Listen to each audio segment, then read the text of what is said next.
As we welcome you back into Philadelphia. Nice look at the city of brotherly love. Early Missouri lead here on Temple.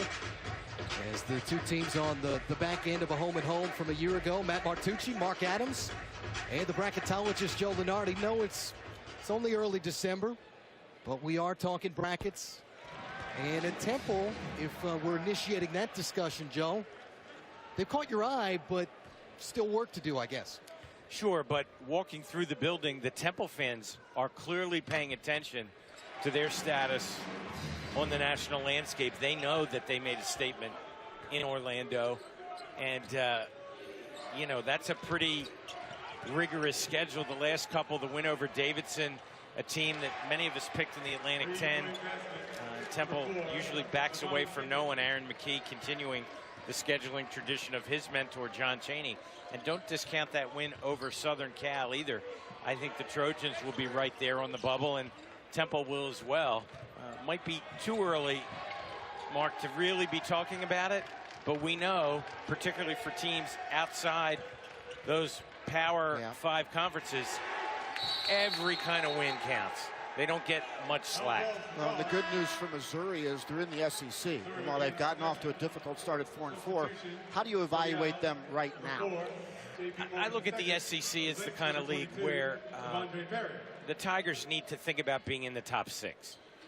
Right, the league has never sent more than 7 in terms of total bids to the tournament. So if they don't get in that top half dozen, they're realistically going to be fighting for an NIT spot. And in a way, they're kind of starting over again after the Porter years.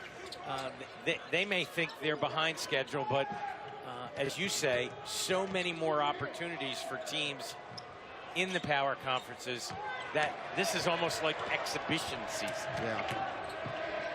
Missouri with another miss. Tough start for the Tigers. They've opened up 4 for 12, but 1 for 7 from the arc. And Temple early on, now 3 of its first 9. I don't think either of these teams is running away at the offensive end tonight. First team to 50. How's that for maybe 60? There you go. That kind of insightful analysis will get me uninvited Can't get quickly. that everywhere. Well, and Mitchell Smith says, I'll see you and raise you a 3. Exactly. What's the 5th 3 of the year for Smith? 40% shooter. Who's your biggest surprise, Joe? Early on. Nationally, I have to go San Diego State. Utah State was the pick by everyone in the Mountain West. And I've seen the Aztecs now 2.5 games worth, and they're Sweet 16 good, maybe Elite 8. I'll see your San Diego State, and I'll raise you a Stephen F. Austin. Only 1 loss on the season, and the win at Duke. Impressive start for the Lumberjacks to open up the season. Right, but here's what's sad. I already know what you're going to say. It doesn't matter. In the Southland. From the perspective of bracketing, look, if you're a fan of a school, winning still feels a whole lot better than losing. But, you know, I'll leave this to you guys. A little extracurricular right there, Rose, and that's why Conzo Martin's hot. Yeah. You can't blame him. Since sportsmanship is a point of emphasis. We'll say this, Mark.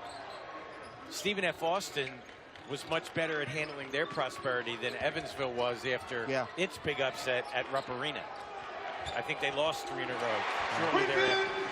Well, Rose continues to be a one-man show. 8 of the first 10 for Temple on 4 of 6 from the field. You see Aaron McKee over there. He looks like he could jump in the game and be effective. And still playing pickup, to be honest. Still runs every now and then. I believe it. He's creating an impressive culture here. Now, Temple has always been about culture, from John Chaney to Fran Dunphy, and now to Aaron McKee. And what's interesting to watch Temple in practice is how much input the players have in their own success. This is truly a little bit of an NBA pedigree that's been injected into their program. And Joe, I love it. We watched video today with the team. And Damian Moore, for example, was very vocal during that time. And Matt, I was fascinated at how well the players were just engaged in the video session this morning. Yeah, Damian Moore, J.P. Mormon, both very talkative. Chris Clark, scout today for the Temple coaching staff. We talk Philadelphia history. That's Mormon to track this down. That Temple bench is full of it itself. Chris Clark, Mark Macon. You could even go further, Philadelphia basketball, Monte Ross. Start Winston-Salem State, head coach at Delaware, assistant at St. Joseph's. His daughter, a star player in high school, now playing at St. Joseph's. So it's not in silos, Mark. Fran Dunphy, head coach at 2 Big 5 schools, an assistant and star player at another. Began his career at Malvern Prep. It's just like a big family tree with all kinds of branches. That's what people outside the area really don't understand, that once you've coached or played in Philadelphia basketball, you are part of that brethren. You are part of that fraternity. It's like playing for Norm Stewart at Missouri. If you played for Norm Stewart at Missouri, you are basically, you played for that legend, and you are part of that program, and you're part of that bloodline forever. And that's the way it is at Missouri as well. And the difference in an urban setting is you've got what would be the Missouri draw in terms of student population being cut up among 5 or 6 Division I schools. Number 1, Quentin Rose. And Quentin Rose, it seemed like it might have been building toward this. He's hit with what's a technical foul, and a teaching moment from Aaron McKee. At the line is number 12, Drew Smith, shooting and technical. Well, in Quentin Rose, we've seen that he's become more mature, but didn't show maturity in this situation, as Drew Smith misses the first technical foul free throw. Sometimes as an underclassman, he was one of those guys, Mark, who could be the best player on both teams at the same time. And I know Aaron McKee and the staff have worked very, very hard to try and harness that, because he's obviously extremely talented. He's got a chance to be a pro when it's all said and done. He's got a pro body and a pro shot. And a pro first step to the basket.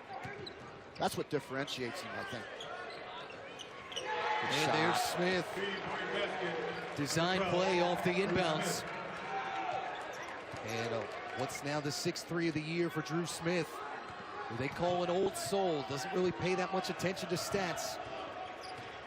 At the end of the day, just wants the end result on the scoreboard.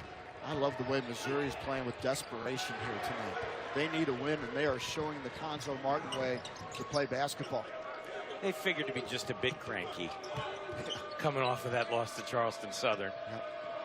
I came in as a wounded animal. What's 3 straight coming in for the Tigers in the wrong direction. Nice cross for Pinson.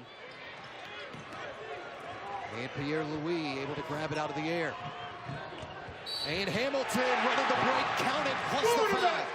For number 21, Justin Hamilton. Well, thank you to Joe Lunardi as Temple works its way back into this. Owls down by a couple possessions, but Hamilton on the line here on a cold Saturday night on North Broad. Go get him.